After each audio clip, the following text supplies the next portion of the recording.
think anyone in yoga will knows of Seane Corn. So it was probably about 2 years into teaching, and I knew she was going to be at the Jamaican Caribbean Yoga Conference in Jamaica. And I can't say I was very excited because Seane Corn is what you would consider a yoga celebrity teacher of sorts, a star of some kind. And there's this resistance to the exploitation of yoga in the West today, somewhat, although I believe it's coming back home. So for that reason, I can't say I was ever in a hurry to study with Seane.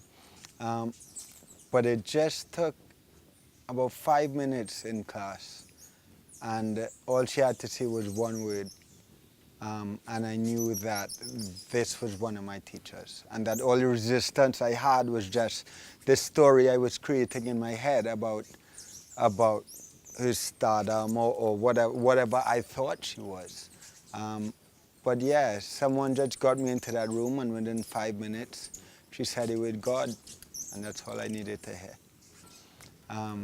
And I've studied with her almost every year since, Washington, Miami, Nicaragua. And it took a little time, but I was persistent. And I think because I continuously showed up, I think that got her here.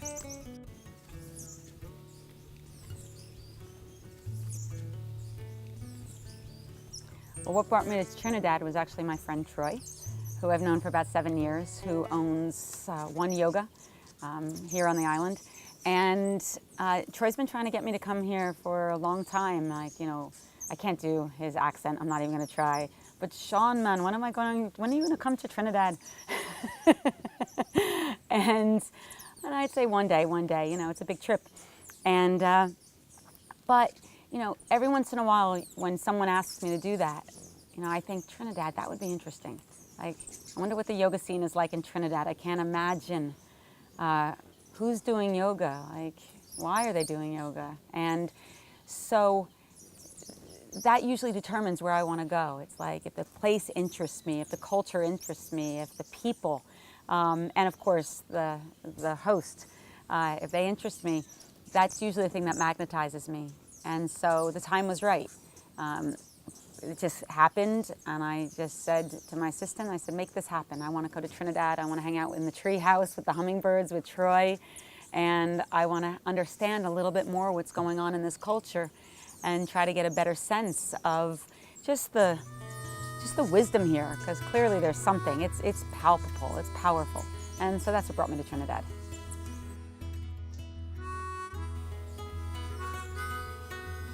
Coming up to this weekend, I definitely had my work cut out for me promoting who Seane was and having people really understand how powerful this weekend could be. And still, I don't think anyone understood. No one understood. I don't think anyone could have possibly got it. But when they came and they experienced it, like my first experience, I don't think it took very long. All of a sudden, they were like, oh. And people even said to me, like, man, we're so sorry we were so stubborn. We're sorry we doubted you. We're sorry we resisted. And I don't think next time Seane comes back, I don't think we'll have any problems filling a workshop or filling a room or, or any teacher, because I have a promise and a duty to my community that I would never bring a teacher here to share that I did not fully 100% believe in. Because then I wouldn't really be stepping into that role. For us, it's not about money, it's not about filling a room. Yoga is about how can we deepen our experience of life? How can we deal with our stuff so that we can learn to love more every single day? And ultimately, that's what yoga is. It's dropping in, it's creating relationship to self so we can discover God within ourselves so that I can see God within you and within all living things. If I can't see God here, how can I see God in you?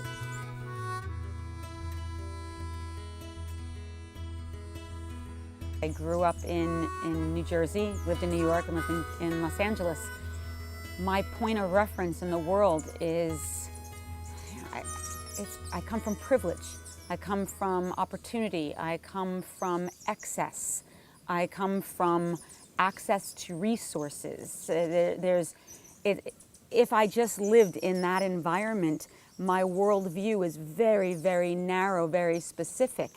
And I think when I started to travel, which I was young the first time I went out into the world that way, I was 18 when I started traveling, and I was really blown away, learning that not everyone has access, not just to resources, but even to dignity. I started to realize how deep systemic oppression impacts culture, families, the future. All of that was incredibly eye-opening and humbling. It made me both appreciate my privilege, but at the same time recognize that if I don't learn more and understand more about how most people in the world live, then I'm actually complicit in perpetuating this imbalance of power, and I didn't want that. And so traveling and going into environments different than my own have not just awakened me to the realities of the world, but introduced me to spirituality, art, music, dance, passion, religion, in ways that, again, my culture, as wonderful as it is, it doesn't have that richness, that history, that ancestry in the same way.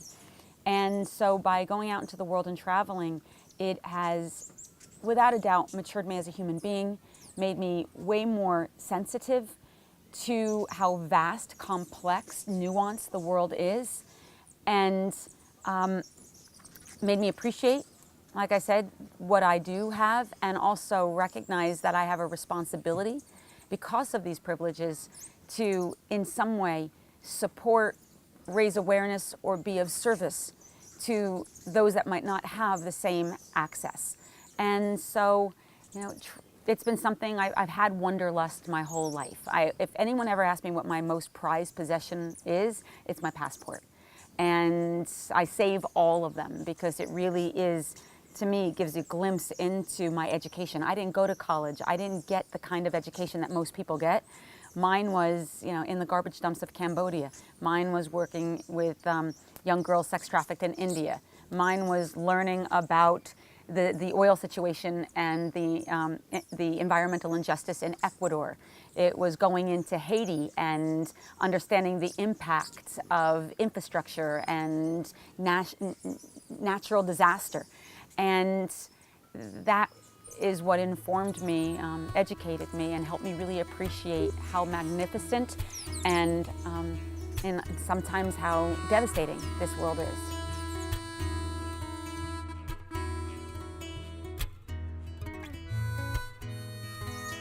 The universal language, when I show up in any environment, I don't know if it's a literal language, but I hope I show up with love first, above anything else, humility and curiosity. What I'm not going to do is impose my understanding of culture onto a culture that I don't know or don't understand. So I tend to ask more questions. I listen, pay attention, seek out the elders, hang with the children. If there is anything that I can contribute, that would be yoga, but I'm not going to go into a culture and say, here's yoga, like as if I was a missionary, as if I'm here, like here's a Bible, and try to introduce something into the culture that they may or may not want.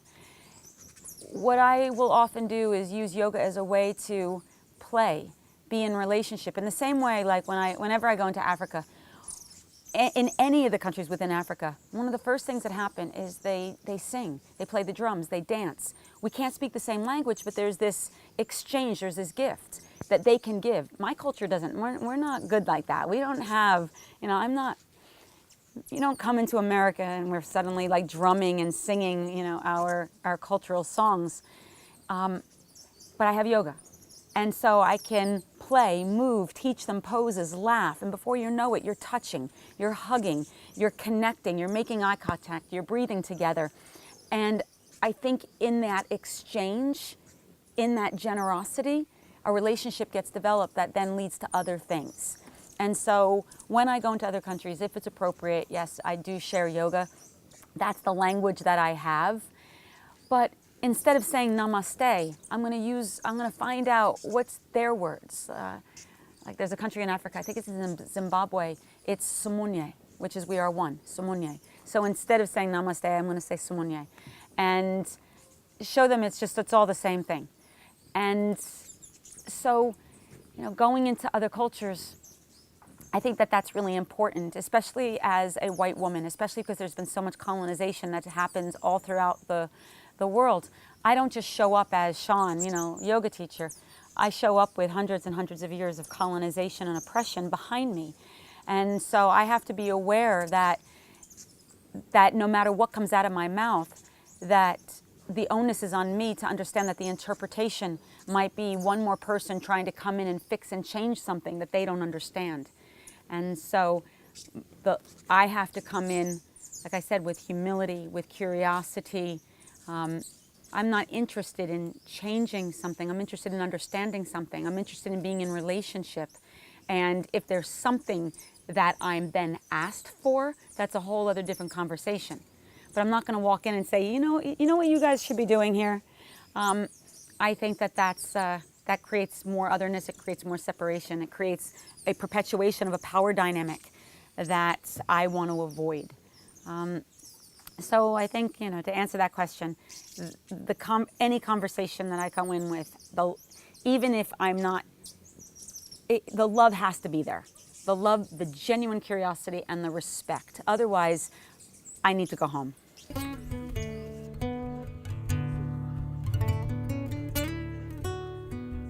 I didn't really know what to expect. No one knows who I am here necessarily. They're all coming there because of Troy's word, and I know my personality, and I know that I'm an American. I'm aggressive. I'm opinionated. I'm loud. I'm forthright. I say what's in my mind. I speak before I even have a chance to think it through. I'm pretty cultural that way, and I'm not everyone's cup of tea. And so I didn't really have a lot of expectation. But when I walked into the room, I knew that there was a lot of different kinds of people. Some people who are into yoga, some people who are family members of Troy, some people who were just within the community that Troy was just like, man, you've got to come and check this out. So my experience before I spoke was that 99% of the people were not there for me. They were there for Troy. They were his community. They loved him. They were there to support him. They were there to show deep respect and value, even if they hated me. Even if this is the last thing in the world they really wanted to do, they showed up because they loved Troy. And because Troy loves me, that was good enough for them. And that warmed me up right away. Like, it felt like family. It felt like community. It felt like even if I tanked, it wouldn't have mattered, because that's not what they came for. It was a deep respect. And as a result of that, going up and speaking, I didn't feel like I can fail. I didn't feel like, I felt there was just a true warmth in the room, and they were going to love me because they loved Troy and because Troy loves me. So that was my experience, there. When I got up to speak, if I was concerned about anything, my stories are intense. The journey I've been on is unusual and a little raw. I'm aware that I'm in a Catholic culture, and I deeply respect that, having half my family Catholic. And so I was concerned how my stories would be received, if it would be received with the same intention in which I'm offering it, or if people would be offended in any way. And I felt like people were right there with me, completely laughing, engaged. Within the first maybe 10 minutes, I I just could feel the room present. And I knew that there was nothing I couldn't say, because they knew where I was coming from. That I wasn't using language just to be of shock, that I was using language because it was relevant to what I was talking about. And that whether they were Catholic in the room or any other religion, the stories I was telling were deeply spiritual, deeply connected to God, and that it wasn't a God any different than the God in which they connect to within their own heart, the God of love. And so the warmth was really there for me. So it was a really wonderful experience. I think what really surprised me, though, if anything, was how people were asking questions. Like, as soon as I was done, that people were asking real, genuine questions. The question that surprised me the most was the one person who stood up and asked me if I loved myself. No one has ever asked me a question like that before. Normally, when people ask questions, they ask questions that will relate to them. It will, something to do, they want to know, it swings back around. This was a genuine, do you love yourself? There was no way I could swing that question around to make it about them. And that took me by surprise, because it was sincere, it was genuine, and it forced me to have to answer a question like that. So that was cool. There's been a few questions that people have asked over the course of the weekend that have surprised me. But again, often putting it back on me. You know, someone had asked about why I didn't drink or do drugs, what my reason was behind that. And again, no one really asks me that. And I thought that that was interesting, people's genuine curiosity about certain choices within my life, not necessarily how it influences or can impact or answer a question for them. And it says a lot about the people and engagement. It goes both ways. It's not just like, feed me. It's just like, okay, who are you? And why do you feel this way? And that intrigues me too. To me, there was huge value in bringing Sean to Trinidad. And I'm speaking to yoga on a global level, not just Trinidad. But to me, yoga is being taught right now. So much has been lost because it's being taught on a surface level. And it's being taught on a surface level because that's the level we live on. We're so disconnected. So we're taking these mindless habits from our daily lives, this surface living, and we're bringing it into our yoga practice. When what we should be doing is cultivating new habits and new mindful practices on our mat to take into our daily life, so that we can live more connected and live on this deeper level and truly see each other eye to eye as God and namaste, and really see and be one, rather than just live our lives disconnected, going with the flow every day, as if it were just some kind of mindless routine, which it's not. Every day is a gift. Every breath is this gift. It's spirit moving in and moving out. And every moment is this opportunity for us to create positive change, to live from this place of more compassion, more love, more understanding. And to be able to do that, we need to create a relationship with self, which means a relationship with breath, with body, with mind, with spirit. And that's what we do on our yoga mat. But to do that, you need to really drop in. You need to realize that this practice, when we step to our mat, is not just exercise. It's not just sweat or toning. It's not about momentum or speed. And right now, in the majority of the world, and I'll put myself out there to be criticized for saying that, but it's true, asana practice has become so disconnected that we say breathe, but what is the relationship to breath? Do we acknowledge that breath, that the word spirit actually means to breathe, that every breath is our understanding of spirit that moves in and out of us? To me, Sean is someone that began my understanding of that and planted those seeds. And I was really excited about her, to answer the question, to come to Trinidad, because I feel, being from Trinidad, being among a community, growing up with these people, yes, they listen and they respect and there's a love, But I think Sean's language has the ability to hit home in a different way.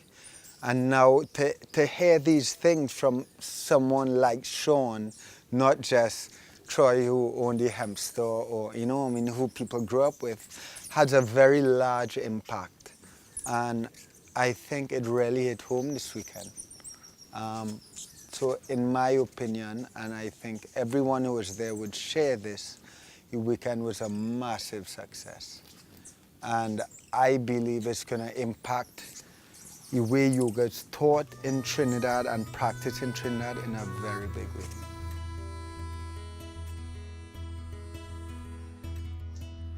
My intention was really to be of service to Troy because Troy has been working with his community for a really long time.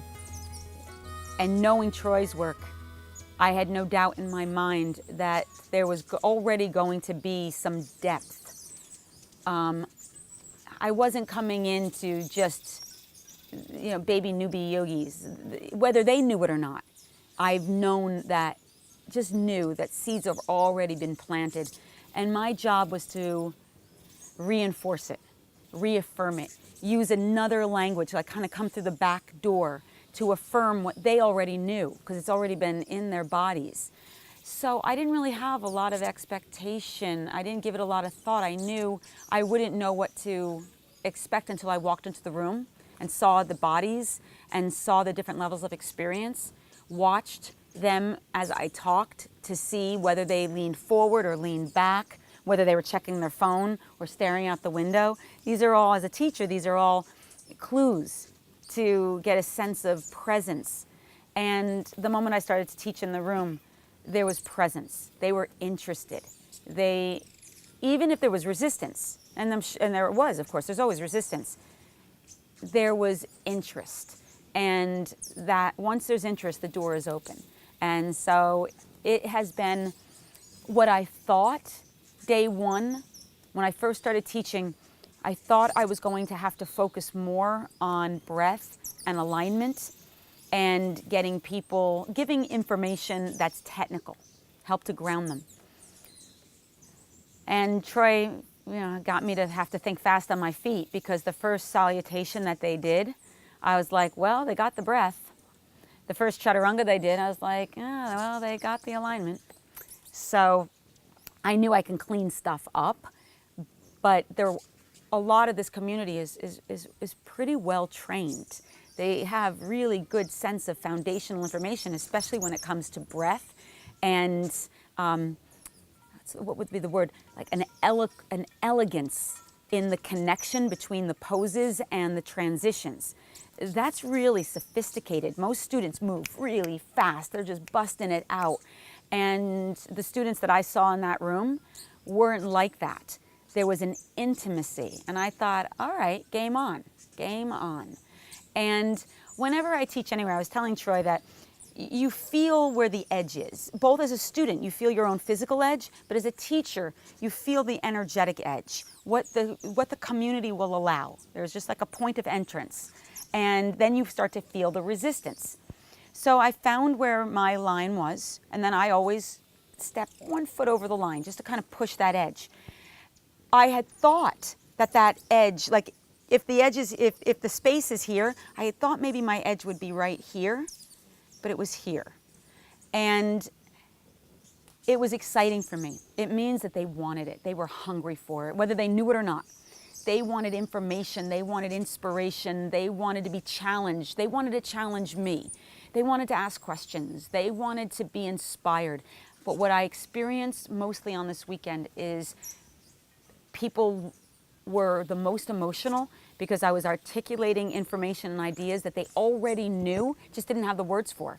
And once I landed the words, they were just looking at me and saying, like, you were reading my mind.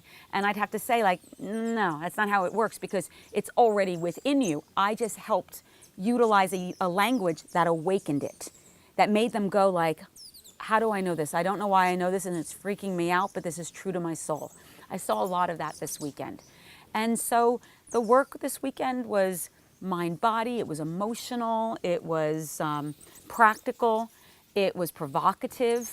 I asked a lot of questions through the whole of this weekend. And the reason I did that was my experience of the Trinidadians, the ones that I worked with this weekend.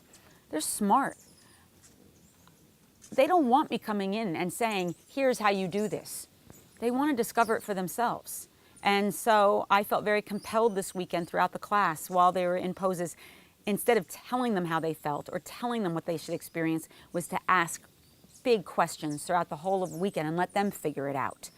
And that was a real successful tactic for this particular group, because I saw that it was impactful for them. And I don't know if that means that the Trinidadians that I worked with are independent. You know, they don't want to be told how to live their life. They don't want anyone coming in and saying this is how it should be done. And by giving the power back, it created a little bit more trust in the room, a little bit more safety. And I think that that was appropriate here. Somewhere else it might be different. So my experience of the Trinidadians, you know, just cool, sharp, smart, independent, emotional. Again, my experience, you know, emotional, but not just tears, anger, like frustration. And weren't afraid to just be present to what that was and then let it shift. So it was cool. I didn't come in with a lot of expectation. But again, my experience of Trinidad is going to be Troy. I know Troy. I know his warmth. I know his generosity. I know his vulnerability. I know the amount of love that he's dedicated to himself personally and to his community. And I think that I came with this just a genuine assumption that you find your teacher. And so the people that were going to be attracted to Troy, I had a feeling they were going to have some depth and it was going to be fun, and it was both. And part of my concern is now, I have to step in the studio this afternoon or tomorrow and follow that. So it's one thing for me to have been carrying Sean, but now they're carrying Sean, so now I have to step it up a notch, you know. But yeah, I'm confident and I'm ready to do that. And if they're ready, I'm ready. I love community, and I love what I've experienced in the community here. I know, I have no doubt in my mind, if I spent more time here, I would be family, and family for life. People would feed me, take me places, make sure that I'm comfortable, and it would be genuine, like as if I was their own sister, as if I was their own daughter. And I really love that. And I'm curious now about Trinidad. There's a real magic in this land, like I feel it. And I know it's because it's just an influx of culture and art for years. There's also deep trauma to this culture, like all the cultures, because of oppression, because of slavery, because of all the things from the history. And whenever there's that level of oppression, there's also this other thing that I can name as resiliency. And it's fertile in the land. I would love to know the deeper traditions, the deeper magic, the deeper wisdom that I think is here, the ancestral spirituality, how that's influenced the music and the art today. That makes me really curious. As a social activist, I want to meet more of the people here who are doing work to continually elevate their community, to provide more opportunities for healing, for education, trying to bridge any of the divisions that exist amongst the people here in Trinidad. I have a feeling there's some amazing people doing incredible work. I'd love to know those people. If it was appropriate, I'd love to be invited into those environments to see what's being done to help raise awareness or opportunities for others. You know, I see that in every culture, that division of power. It just exists everywhere. Trinidad makes me curious about what that looks like, but you have to be invited in. Like, I feel that it's protected. The Trinidadians is my people, we'll take care of our own. I hope in the future when I have a chance to come back that the people who are doing social justice work here allow me an opportunity to really understand more about what's happening in the culture on that level, on a systemic level. But I also hope to meet some of the spiritualists, the wise men and women, the grandmothers, and try to learn more about what is the magic of this island and how are those practices still being enacted today, or are they? And if they are dying, why? And who are the young people who are keeping that magic alive? That interests me a lot. I think that Trinidad would have a lot to teach me, much more than I would have to teach it, because it's ancestral, it's ancient. And so I'm taking a lot away with me. It's not going to be the last time I'm here. I mean, this was a new visit, a first visit. I'm going to have no choice. Troy's going to take me here whether I like it or not. And I hope the next time I have a chance to come here, I can help train people around yoga transformation, social justice, and action.